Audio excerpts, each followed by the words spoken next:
studies, English honors, history honors, wow, this is make my day, this is my, good. So, the most important thing is to understand frameworks. Framework is the drishti, the siddhant, through which you can understand specific situations. So for example, we have in our tradition many frameworks. West has their frameworks. So Marxism is a framework, feminism is a framework, there is a social justice framework. All these are frameworks. And in our culture, in our civilization also, we have so many frameworks. Like for instance, Natya Shastra is a framework for interpreting dance, and we have the whole Sankhya philosophy is a framework for seeing the cosmos. Like that, there are many kind of frameworks. So what we are witnessing is a clash of frameworks. We are witnessing a clash of frameworks because when you install a certain framework in a child, then the child will experience the same things through that framework, and his or her brother or sister who got different framework installed in a different education system will see the same experience differently. So framework is what shapes your experience. And you can colonize people by putting your framework in them, and then they start thinking the way you want them to think. That is the framework also. If you change the legal law and the constitution, you change the framework in which people are operating. If you change the rules of cricket, it's a different framework. IPL, this one-day cricket is a different framework than test match, So you play differently. So framework is very important. And the one thing common in all the work I have done and will be doing is to focus on frameworks rather than example here, example there, because facts, there are plenty of facts, everybody can get the same facts and put them together, but without a framework it doesn't make any sense and there's no purpose. Now framework discovery of other people and framework construction from my side, which means I have to understand your framework so well that when you are talking, I know, I know why they are saying this. I know where they're coming from. I know the history of this framework. I know its strengths. I know its weaknesses. I know how to counter-argue. And then I have a framework I want to explain and educate to people, my readers, through my books. This is a better way, different way to look. So now the frameworks is a very big topic. All the hard sciences are frameworks. Physics tells you the framework for the behavior of nature. What you say laws of physics is basically this electron is going to move like this, the high tide, low tide, the eclipse, whatever, all the physical phenomena can be explained through the framework that we call physics. Similarly, chemistry is a framework and medicine is a framework to study diseases. But what about society? The frameworks to study and understand society is what we social sciences. That's social science. So when many years ago, 20 years ago, 25 years ago, I got this idea that we should have Indian traditional knowledge systems. It was not a field at that time. And the reason we got this idea is that I was looking at why is China respected more than India. And in one of the conversations I had with Robert Thurman, who's a Tibetan scholar at Columbia University, a very dear friend of mine, very aligned with the Indian thought. He said, somebody called Joseph Needham at Cambridge produced 30 volumes on the history of Chinese science and technology, and all the studies of China all over the world have that in their library, in their syllabus. So when they study China, they are looking at it as a framework of logic, science. Whereas nobody in India has done that. Indian knowledge systems and history of Indian contribution, nobody has done that. There are little articles here and there. And therefore, when they study India, they don't have the Indian framework. They all look at it as some magic and some superstition and some guy doing this ritual make no sense to them, and this is some caste going on and millions of gods, all that stuff. They do not have the Indian framework, because the Indian job people haven't done it. So I took it upon myself to develop a series. We published 14 volumes called The History of Indian Science and Technology. It's available. You can go to our website and you can look at them. History of Indian Science and Technology, we produced 14 volumes to create the framework of what is our contribution. And each year we would meet somewhere. We met in Jaipur, in IITs, in Indira Gandhi Center, in various places we met, in Deccan College. And every year we would bring a large group of knowledge, technocrats, scientific people to study the history of Indian science. We wrote things like on Harappa and Mahindra, textiles, metallurgy, iron pillars, agriculture, all kind of knowledge systems. The idea was that we'll first study the hard physical contributions, because there is proof. Nobody can deny the, iron pillar, you can study it like that. So wherever there's proof, only we will study.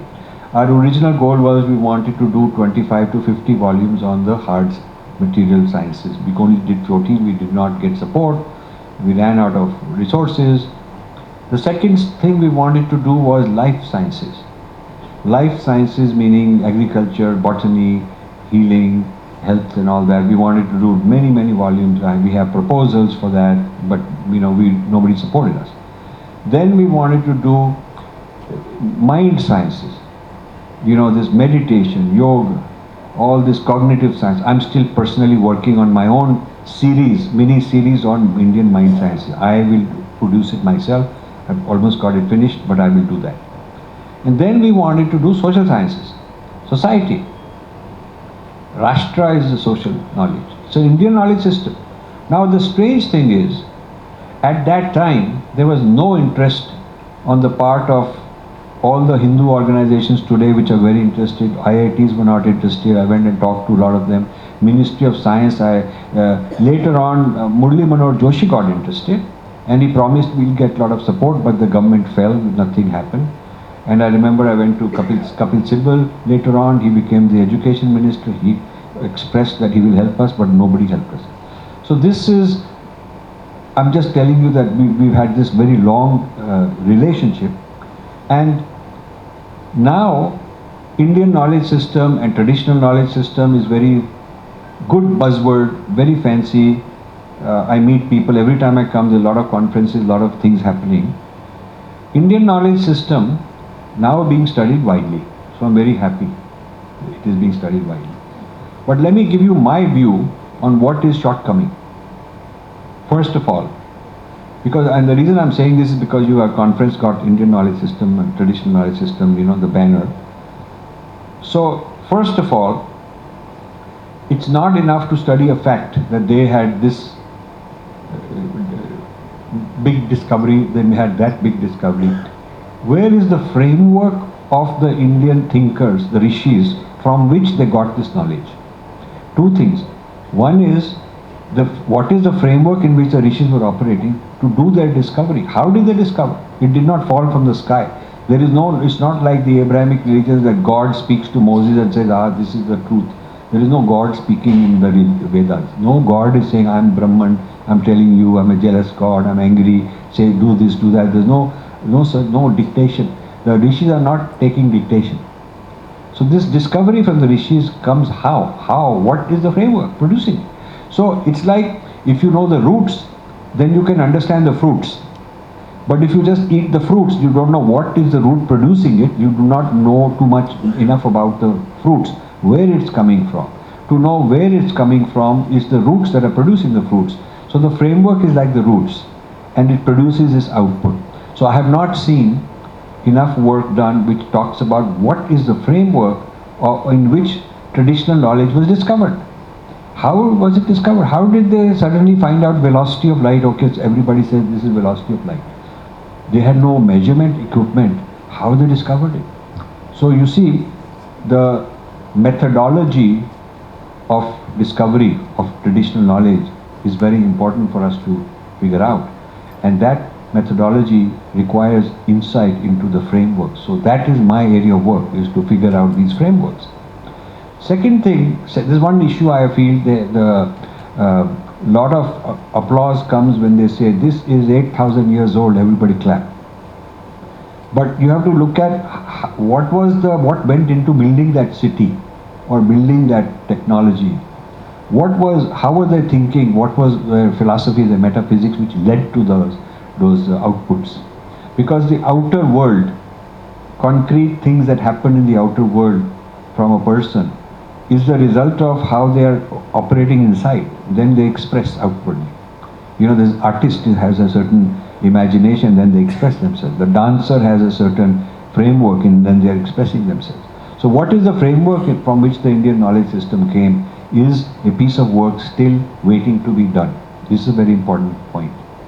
Second thing I found, when I went to ICSSR, which is Indian Council of Social Science Research, new social sciences, people would know how important it is.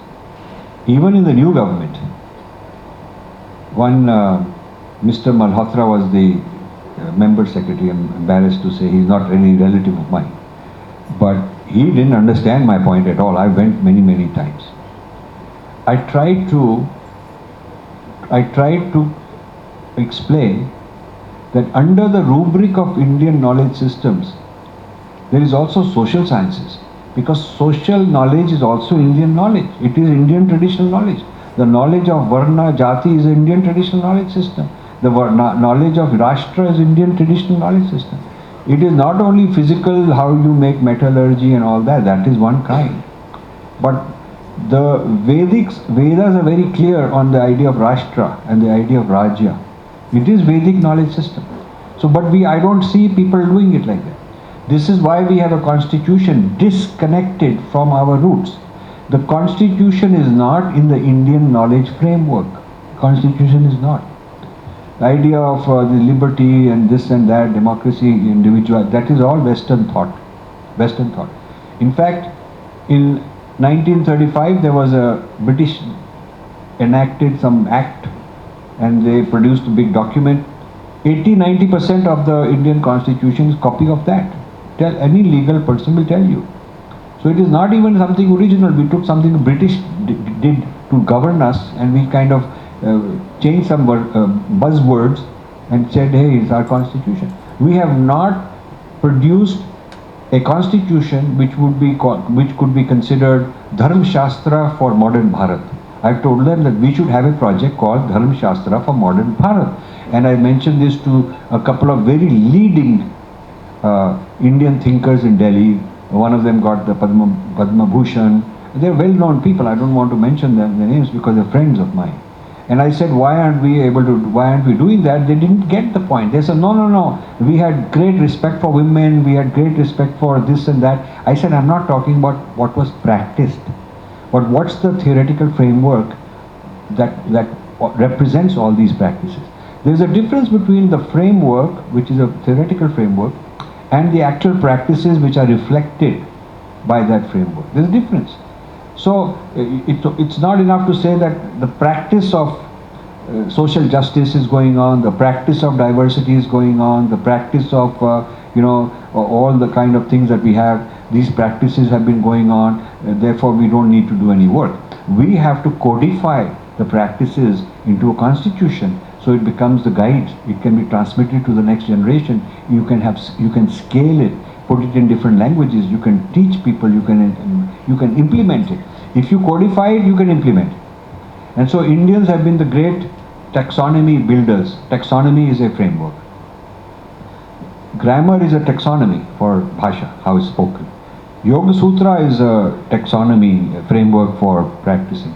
You can be practicing yoga without having Yoga Sutra. But if you want to transmit it, you need a formal system, and also the formal codification allows other people to argue. Some people can disagree. Another yoga practitioner can say, I think it should be this way, that way. You can argue. Then you can write commentaries. So there is like there is Panini's work on grammar, which is a framework, and then there is other people making commentaries and changing different things and adding value and all that. So we have not we have not done justice to social sciences as traditional knowledge system. To the extent that when I have proposed even recently to the most recent people in ICSSR, saying I would like to create framework for social sciences, they don't know what to do with the proposal like this. It doesn't make sense, or they don't know how to fit. They're still thinking in the colonial framework. This is true. And then the person who is recently Prime Minister appointed some person, I think Murthy, somebody like that, who's very important in traditional knowledge systems, came to my hotel to see me, said, you're great, you've done so much work, we want you to help us. And then when I gave the range of topics of interest of mine, they could not relate to social sciences as something that belongs within the scope of their work. So you see, this is very important. We neither done the framework for social sciences, nor have we considered it part of traditional knowledge systems. So when you have people discussing traditional knowledge systems, we talk about, there is agriculture, there is cotton, there is metallurgy, there is mathematics, all that's fantastic. But there is also idea of Rashtra, idea of Varna Jati. We have to understand those. So one of the books we have is called Varna Jati Caste. Small book, you should take a look at that. We are presenting our framework for Indian society, how we think about society. Now, since I got off on this topic of social sciences, let me make a few remarks about how the social sciences are happening in India and what the issues are, what you need to do about it, because you are the young social scientists and you are the ones who can solve problems. So first, I will tell you that the social sciences in India that are largely a Western framework. Most of sociology talks about Western thinkers. You have all the heroes are Western thinkers. You look at I've read the NCRT book, and it is mostly Western thinkers. I've done some YouTube discussions on it a few years ago. Then you look at the UPSC, exam stuff, which is also Western thinkers. And this is 8 years into a new government. We haven't changed the structure of the social sciences. There is no Vedic social sciences that I can get hold of. I mean, I want to get a curriculum, syllabus on Vedic social sciences. I mean, I can get any amount of reading material on Marxism and on Max Weber and all kind of things, new kind of thoughts on society. But I'm not able to put my hands on Vedic social sciences, properly written with rigor, with analysis, with references, logically thought out, argued, lot of peer debates. All of that has to be done before you can say we've achieved something. Anybody can write opinions. And we're not talking about how great we were. That is not social sciences. That's just nostalgia and, chauvinism maybe. But social science is a more rigorous thing. And I'm not trained as a social scientist in college, thank God, because I did not get that bias of the colonial structure. So I'm able to figure it out thinking from fresh myself. Now, that's one observation, that the social sciences are colonized. Decolonizing the social sciences. I propose that as a topic. There's a lot of decolonization and decoloniality, and it's all about how they were bad and they robbed us and we were so many $1 trillion they stole. All that is very good, very good. But the foundation of how our civilization has been studied, socially, politically, human rights, how our society is structured, that level of approach and response to that is not sufficiently happening. Now that's one area that I'm concerned about. The second area I'm concerned about is that we are borrowing bad habits from the West.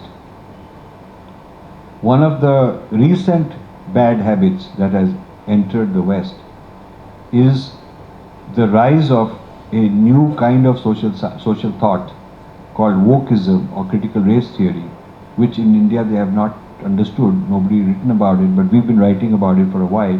I think now suddenly all the influencers, all the YouTube influencers and all the people doing manthans and conclaves are beginning to catch on some of the buzzwords, because people are reading our book and starting to copy these ideas and take them forward. I predict that within the next year there will be a lot of sudden experts on critical race theory suddenly coming up and talking about all this wokeism out of nowhere. And so like the book Breaking India took many years to become very mainstream and everybody was asked to read it, thanks to the efforts of people like Arvind Raoji, who really pushed it hard. And I would like to request that you have to do the same thing for Snakes in the Ganga, because you are the champion who really knows how to do this. So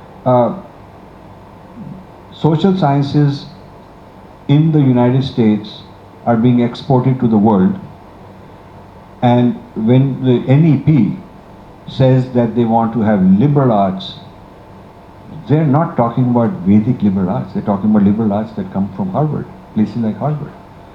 So we are importing more colonization, if you think about it, without caveat that these have to be liberal arts that are from India, by India, traditional India, where we have the 64 kalas, we have all kind of traditional thought which is liberal arts. Nalanda was center for liberal arts, people from around the world came. It was the Ivy League of that time, if you will, across Eurasia. So we are not reviving that knowledge, we are just taking the knowledge fashionable in the West and bringing it here. Even though some people in the West have rejected their own knowledge. Westerners have rejected Freudian psychoanalysis, we are still teaching it here, like that. That's what I'm trying to tell you. So the whole import of American social thought is a big craze today. It's happening through Niti Aayog. They've imported consultants to tell them how to write policies about India. Either they are American companies like McKinsey and others writing these policies, or they are Indians working for these companies. We think they must be one of us, but they're working for those companies. Their alignment is with those companies. They're writing our policies, all sorts of policies. So our control of our social thought is in foreign hands. Our people still want to go there and publish their paper, attend those conferences, get their PhD from there if possible, publish in one of those journals. So, you know, we're continuing this mentality of inferiority complex. Now, this latest trend in social sciences in the United States is that social sciences are now controlling the hard sciences in terms of the priority of research. So now you go to Scientific American magazine. Scientific American magazine has turned woke. It turned woke. Some of the people in the editorial board are bringing whether this theory of physics or theory of some galaxy or whatever, how will it help minorities? What does it have to do with minorities? I'm trained as a physicist to discover how electron will move, and this has nothing to do with what is good or bad for minorities. You have to keep the identity politics out. But identity politics, which is really what the social sciences are based on in the Western world, this identity politics is entering hard sciences. You are finding places like Princeton University and Harvard University and Stanford and many of such places that have produced Nobel laureates in these hard sciences. You are finding some of those people are leaving because they don't want to be stuck in this identity politics. They don't want their careers to be stuck. They're going somewhere else. So this framework of social sciences being what governs and prioritizes and legitimizes and delegitimizes whatever is published in the hard sciences is a very strange thing. I mean, this will bring the United States down. This will bring the United States down. Because United States was not, the free enterprise started with free thinking in the academics areas, and scientific progress was phenomenal. And nobody said, is this good or bad for this community? Is this, a theory is a theory. I mean, then when the politicians are allocating budget, they can say we'll put more budget here, less budget here. That is political decision, for society and all that. But scientific inquiry should not be affected. Scientific inquiry should not be suppressed because somebody says that this particular theory is not going to help a certain community, so therefore, you know, let's not develop it, and let's underfund it and block it, and all this politics. The social sciences are bringing the politics into the hard sciences. That is a very big American thing going on right now. So, one of the victims of this social sciences being applied to the technology areas is the attack on IITs, Indian Institute of Technology, in Harvard, as a result of this whole thing. So you have anthropologists at Harvard. Sorry for those of you who are anthropologists. You have anthropologists in Harvard writing Indian, Ajanta Subramaniam, as an example, on the whole analysis of IITs as casteist oppression of Dalits and minorities and LGBTQ. So it's kind of identity politics driving, you know, how to run IITs and why the current IIT structure should be dismantled. Cannot even be cured. It has to be dismantled. So this American social sciences applied to the hard sciences is coming to India. Has made some impact already. These people who come up with the attack on IITs, we have a book called Attack on IITs, the Battle for IITs. It's called a book, you can get a copy. You should read it. It's not only for those who are in IIT, but in all technology, but it's actually an attack on meritocracy. It says the very concept of meritocracy is flawed because in America it's a white supremacy conspiracy to keep others out, and in India it's a Brahmanical conspiracy to keep others suppressed. This is what it says. So this type of assault on IITs started in Harvard.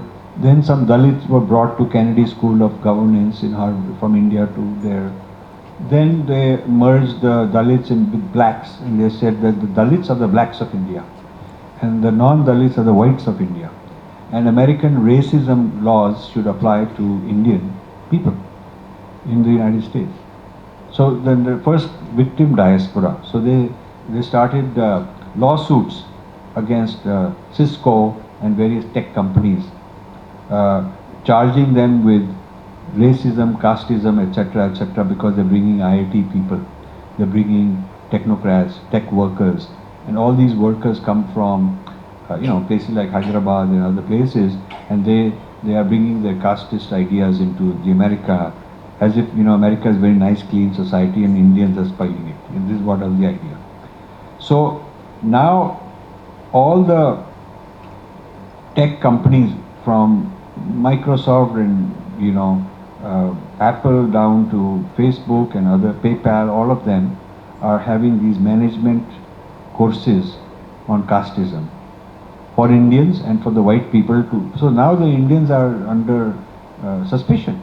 You are sort of bad people, because that's what these seminars are showing. They're done by very leftist kind of people.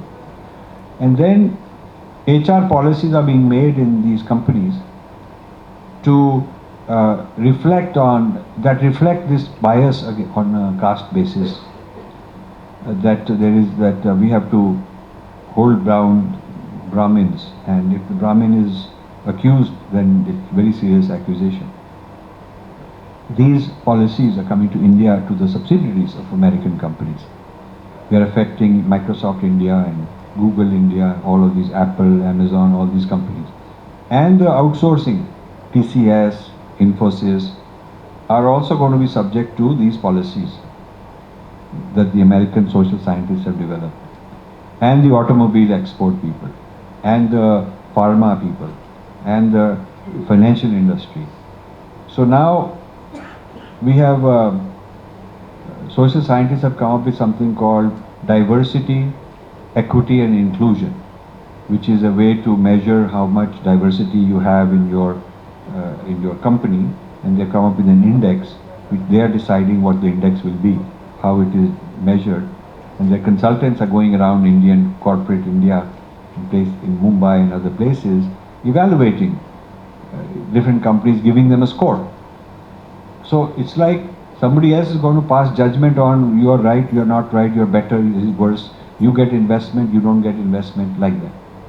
So this is a very dangerous thing, because it's foreign control. It's like a colonial system. Somebody else is deciding these things for you, and Indian industry has accepted it. Indian industry, there's no pushback. They're all fashionable. All the young people want to go into this diversity, equity trading. Okay, all the companies in Mumbai are buying into this. Great business for the foreign consultants to come in and teach all this. This is social sciences being applied to labor, labor laws, governance, corporate governance. So it's not just, it used to be the old fuzzy-duzzy left-wing social scientists with the jholas in JNU. You could say, okay, who cares about them? But now the Americans, they have turned it into very sophisticated policies that consultants are marketing, corporate people are buying. Niti Aayog is hiring such consultants. So now this very left-wing thinking is coming as human rights, social justice, a different framework, but inside is the same chip. It's very Marxist kind of thing, thinking. And Indians have not understood this. I go everywhere I go, they still ask me, why does it matter, who cares, what are ye wo. Abhi gale bhaiya, aap colonize ho rahe hain. You're being recolonized. Don't dream about Vishwa Guru, you're Vishwa Chela. You're following. In social sciences, you are the Chela of other people. So your social sciences, Vishwa Chela. Policy on social justice, you are Chela. Policy on Indian narrative and who writes the history and who sets the policies somewhere else being done. So how are you going to call yourself Vishwa Guru? It is one thing to aspire, but you can't claim it has been accomplished. Maybe it should have, I think it should happen, but it requires effort. Just because it should happen in the future with effort does not mean it has already happened. So we are nowhere close to being actual Vishwa Guru. We used to be, maybe. I agree, we probably were. And we ought to be, yes. But that doesn't mean we are, just because we come up with a slogan. So this kind of complacency and almost like arrogance on the part of our people, and nice slogans and all that, is sort of not very good. It's sort of self-defeating, because we're not putting the effort to develop these new things I just talked to you about, the new theories that we need to come up with for ourselves. So this is the second problem. The first one I said is that social sciences are foreign, that are taught in India. The second is that social sciences have gone beyond discussion on society. They're running the corporate world, entered the corporate world, they entered technical education, they're entering hard sciences. So the social sciences have finally succeeded in implementing their claim that social sciences should be basically how you run the world. So this is like the American equivalent of the Dharma Shastras. That is what it is. This is the, Western Dharma Shastras, if you will, have been developed and implemented and put on our head, and our people just very dumb. I don't see. Hopefully after this people will start talking, they all want to sound suddenly very smart, and they'll know all this, and they'll pretend, oh, I've studied it before, I've talked about it, and they'll start saying all that. But we have been hopelessly silent on these issues. You just look at what the last few years of public discourse has been, it has been silent. And I've been writing first privately to authorities, privately to trying to influence corporate leaders, trying to influence, people in power, privately to see if they'll do something. And then finally we decided we'll just publish it and just let the public know, because somebody should know and put pressure on it. So now the Harvard, where a lot of this work is going on about India, guess who is funding it? Much of the funding is Indian industry. People like Mahindra. There is a Mahindra Humanities Center at Harvard, and the director of that is a very well-known postmodernist who does not think of India's nationhood being legitimate. He talks about the, whether nation is legitimate. And he's part of this cabal. He's a senior guy, very old, in my age or older, and he's a very well-known international figure. And they got him as the director of Mahindra Humanity Center.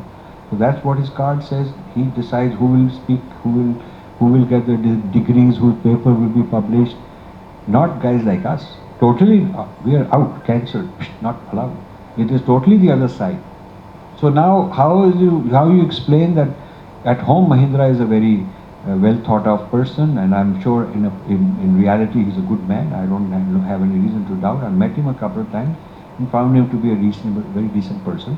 But how do you explain that his heart may be in the right place, at home he's doing good things, patriotic, but overseas, for many years he's been giving a lot of money to the wrong people.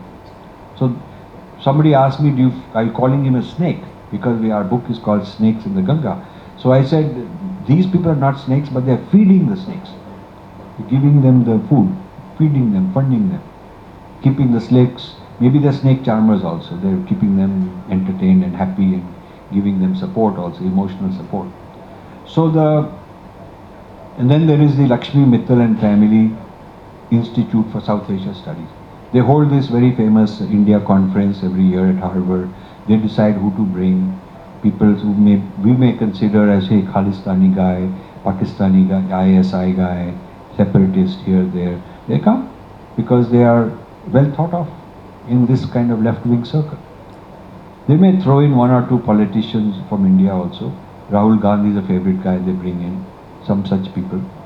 I think there was a chief minister from Jharkhand who was quite notorious for conversions.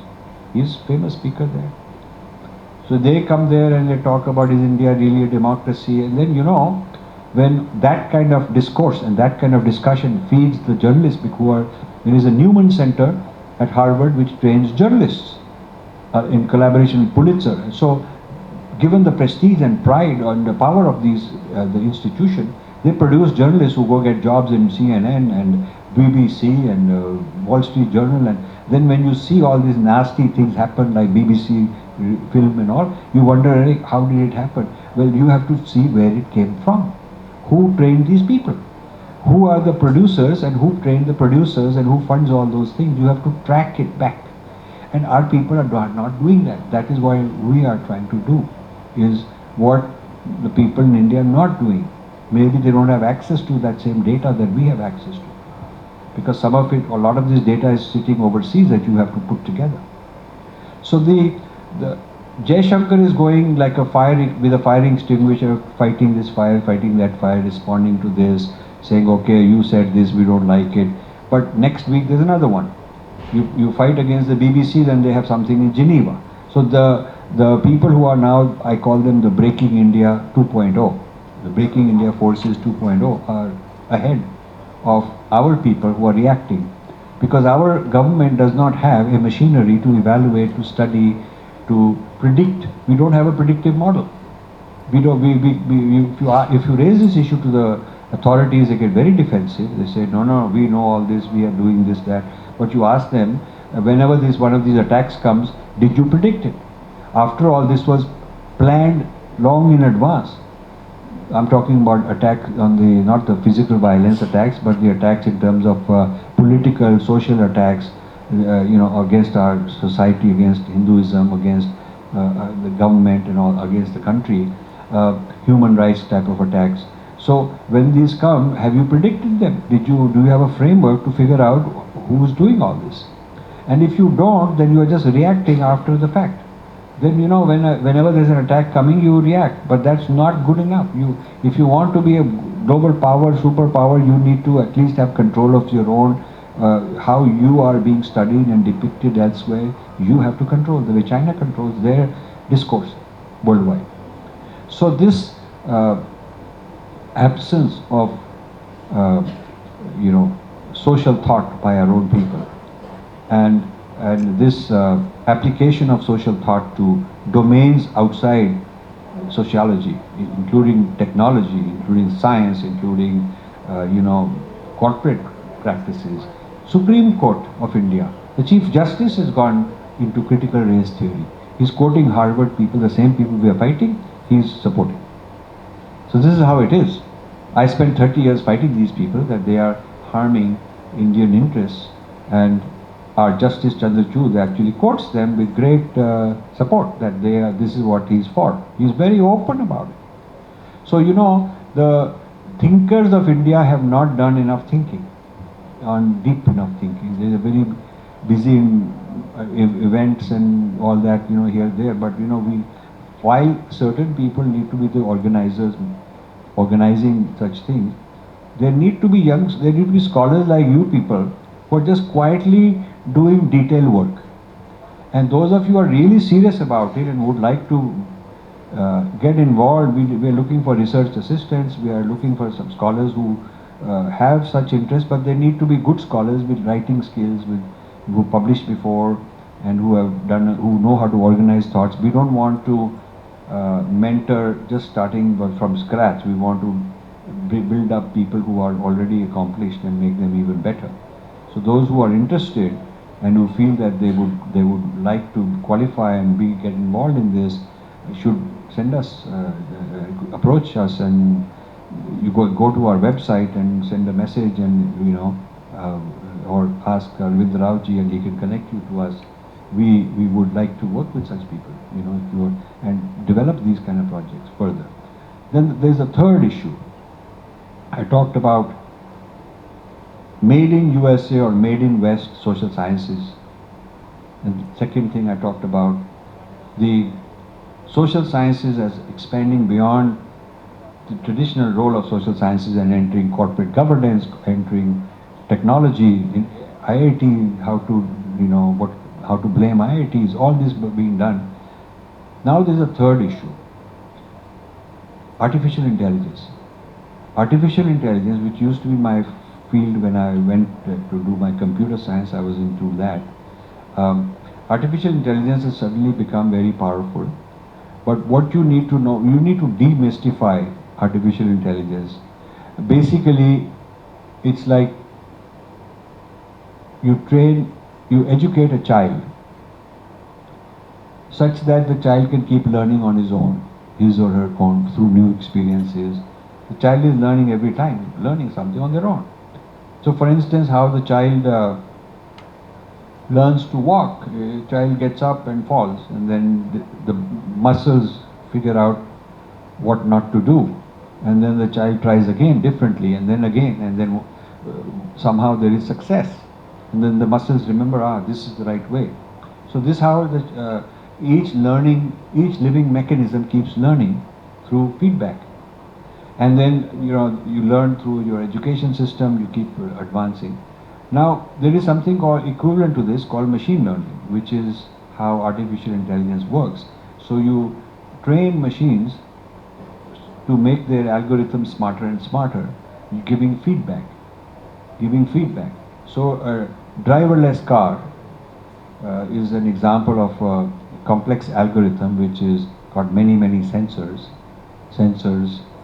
looking at the environment and who's traveling, what speed is this bicycle is going, you know, and making decisions how to move the car. And based on the feedback, what worked well, what did not work, it changes, keeps evolving and learning. So now these algorithms are also learning social sciences. They're learning how to think about society. They're learning that your name is IR, and then this guy, you must be this caste, and the caste has got this thing about it. There's a profiling of the caste, right? So, or you are from such and such name, you must be Telugu, then Telugus are like this. So, like a human social thinker would know all these things, how to relate to you, how to personalize the message, how to impress you, how to bring you down or pull you up. You know, the more knowledgeable you are about a culture, the better you can do with dealing with that people. The more knowledgeable you are about somebody's individual psychology, the more you can manipulate them. You see, so now all this insight into individual behavior, social behavior, identities, linguistic groups, jati groups, you know, religious groups, All of this is being fed into AI systems in a very fast way. You'd have no idea how fast the AI is galloping ahead. It's galloping ahead at a rate you cannot even possibly imagine. It's learning so fast. So now we are not in control of this AI. We are the users. We are training the Western AI systems how to think about us because we're giving feedback. But the more we are participating in social media, the more they're studying us and understanding us. More surveillance they are doing.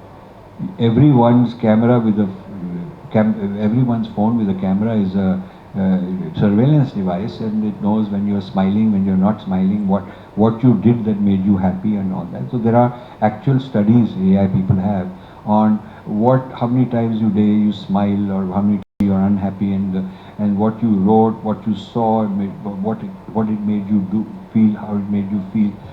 A whole lot of profiling of everybody going on, and cultures going on. Our government people who are using these systems, they are being profiled. So this means that whoever owns this AI system becomes more powerful over us emotionally, psychologically. They have psychological warfare. They can, if they can teach you, if they can lead you to buy a product and make commission from the advertisers, because they're so successful in convincing you to buy this airline or this holiday or shoes or washing machine or whatever. That's because they have understood your mind and what you like. Then the same approach can also teach you who to vote for, what religion to switch to, who your enemy is that you should fight. So this business is very dangerous. It means that now the divide and rule, the divide and conquer, and the mind colonization is AI based. So we have a recolonization through AI. I've written on this a couple of years ago. I wrote a book. Before that I was talking about it to a lot of corporate people and our data scientists and AI people and all. And again finding that they're really kind of mixed up on whether they want to do anything about it. So I said, you know what, I'll just go publish it and let the public know. But I did not publish everything. I published enough to shake up people. So you can read I have this book called Artificial Intelligence and the Future of Power. It's not a technical book. You don't need to be a technocrat. It's a book on social impact, political impact, policy concerning AI. And so the wrong, or let's not call it wrong, the inappropriate social thought, as far as India is concerned, is training the future algorithms. It is what's being written in Wikipedia, it's what's being written in the Western press. That is the text being used to train these algorithms. So I was at a conference where they said, give me an example. You're saying that this AI is biased against your culture, give me an example. So I showed them that the word swastika is considered socially inappropriate by these algorithms. They'll block you or warn you or whatever. And I said that's because you have an association, a false association, that this is something to do with Nazism. But in my culture, this is a wonderful term and has nothing to do with Nazism. And they were not willing to, they've been told that it's all Nazi-Wazi symbol. So this is a question of, this is an example of who decides how to train. It's like, how do you train children? Who decides how to train will shape that child. Same way, who decides how to train the algorithm will shape that. And people who own these algorithms are ultimately the parents, like the parents of a child. So they are in control. So then I showed them that Hitler did not use the term swastika. He used the term Hakenkreuz. Hakenkreuz, which means a cross with a hook. Teda cross. That is the term. And in German, that is what they called it. And British, when they later translated the German writings into English, because of their mischief, they called it swastika. So swastika is a colonized misinterpretation of Hakenkreuz. So I said to them, you guys don't even know your own history. The first time a major American newspaper wrote about this new symbol of the Nazis was an article in the New York Times in the early 1900s when this symbol came out. So I showed them a copy of this article from New York Times. I said there is no word swastika. They have that image. They've said that the Nazis have come out with a new symbol and they called it Haken Krauss. So even the American literature, the journalists were calling it Haken Krauss. It is later on that you called it swastika, and everybody accepted that that is what swastika is, and Indians stupidly also accepted it. You see what I'm saying? So this is an example of who is training the algorithm. Who is training the algorithm on swastika? Who is training the algorithm on, what's the relationship of, where does caste come from, and is Dalit a Vedic problem? It's all nonsense. I will even tell you, I have in my book and also in Varna Jati Caste, I have a chapter on Ambedkar. I respect Ambedkar. But Ambedkar's idea of Buddhism was not what the Buddha taught. Ambedkar's idea of Buddhism is not what the Buddha taught.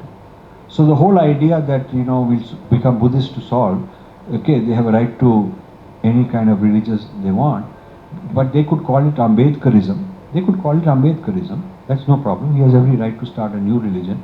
But to call it Buddhism, then the people who have been practicing the real Buddhism for all these years tell you very openly, like the Tibetan Buddhism, the people who practice, all this Dalai Lama's people, and the various kinds of Chinese Buddhism, Japanese Buddhism, Zen, they tell you that this Ambedkarite Buddhism is not really Buddhist thought. It's more politicized. It's identity warfare. It's not Buddhist thought. And I'm sympathetic with his views on how they've been oppressed and what they need to do. I'm fully sympathetic about it. So the question is, who gets to train the algorithms?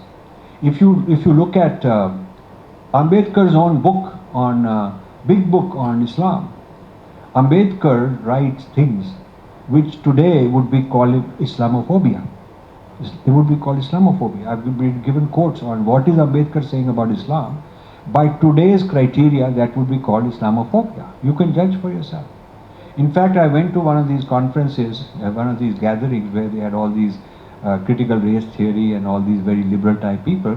I took 4 or 5 quotes from Ambedkar, and because they were talking about how, Hindus are Islamophobic, and it was conference discussion on Islamophobia. I removed the name of Ambedkar. I just put out the quote and I said, what do you think of these quotes? Majority of the people showing up hands said this is all Islamophobia. Then I said, okay, this is written by Ambedkar. And they're all very stuck, wow. So you see, the thing is, if you're training the algorithm, if you train them like this, saying Ambedkar had this view on Islam, then the whole algorithmic behavior on what is Islamophobia and what is Ambedkar and then it would create a wedge between the Ambedkarite Dalits and the people who are the Muslims. Are in a big collaboration in the US right now. It would create a wedge. So they're not going to allow this kind of training for the algorithm because it's dangerous for them. So you see, this algorithm is being trained in a very politically biased with agenda kind of way. So this is another big domain of where there is social science mischief. It is the mischief in the way algorithms are being trained. So I've given you a few big points I want you to get across. I mean, this is like enough topic to, if you write hundreds of pages or thousands of pages worth of books, you could go on for a full day workshop, 1 week workshop. I have no shortage of how much I'd love to talk, but I also want to hear from you. So what I would like to suggest, if you would permit me, since this is interactive, I would like to listen, I would like to get questions from the audience. Okay, so how long is the break? 15 minutes? Chai break?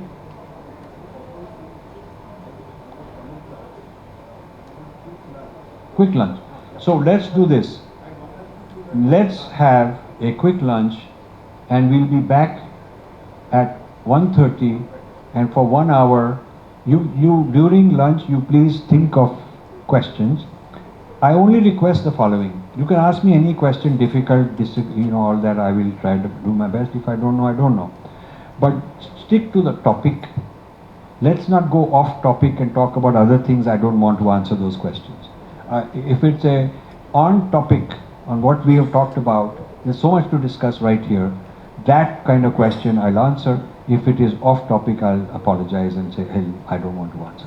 So with that, thank you for listening. Have a nice lunch and we'll be back in a while. Thank you. Please subscribe to Nationalist Hub English channel for more interesting videos, and don't forget to like and share this video. Nationalist Hub, it's a news revolution.